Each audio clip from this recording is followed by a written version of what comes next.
I'm Jon Giemza-Pipe. My canine partner is the wonderful Baxter. I was serving in the army for 22 years and unfortunately I was injured, picked up an injury which meant that I was medically discharged from the forces, and big change in lifestyle and everything that I could do. One of the problems you have when you first pick up an injury is you mourn the loss of your former life. I'd always been fairly outgoing, robust, enjoyed being outside and all those kind of things, and suddenly found, unfortunately, being in a wheelchair, that a lot of things they weren't impossible to do, but they were a lot harder to do. And unfortunately, I really did start to isolate myself. It was actually while I was at Tedworth House that one of the ladies suggested I looked at canine partners. Having had a dog previously who unfortunately lost through him having an illness, I knew I had some ideas about what to expect.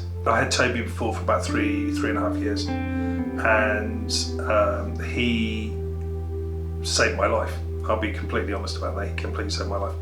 And I know it's one of those phrases that people use a lot, but I really, in terms of depression and isolation, that was a massive thing for me. It broke my heart to lose him. It really did. Meeting Baxter for the first time was absolutely incredible. He gave me such a buzz.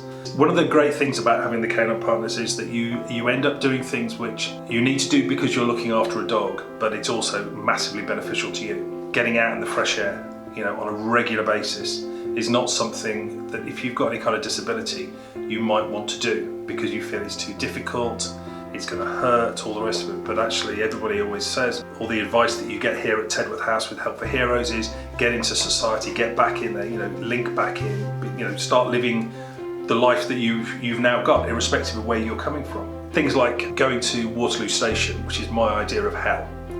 I went there on my own in a wheelchair and I felt overwhelmed, but you felt like you disappeared into the noise, into the crowds and everybody there. But actually with Baxter, I've got something else to concentrate on, and I actually work in through the crowds, and all of a sudden you're through the crowds and you haven't really noticed the crowd. They'll move and give you a bit more space, and all of a sudden it's almost like people realise that you're there. I am really bad at dropping things, and that can be anything from cards, my phone, my walking sticks. He'll pick them up for me, which is brilliant. My gloves, I'm always dropping my gloves. He must pick them up about 4 or 5 times a day. All these bits and pieces are fantastic, but it's actually, I think the psychological benefit of having the dog are some of the biggest and some of the most profound. I think that since getting involved with not only canine partners, but with the help that I've had from Help for Heroes as well, I think I've been able to re-engage. I think there was a real problem with ending up in a wheelchair.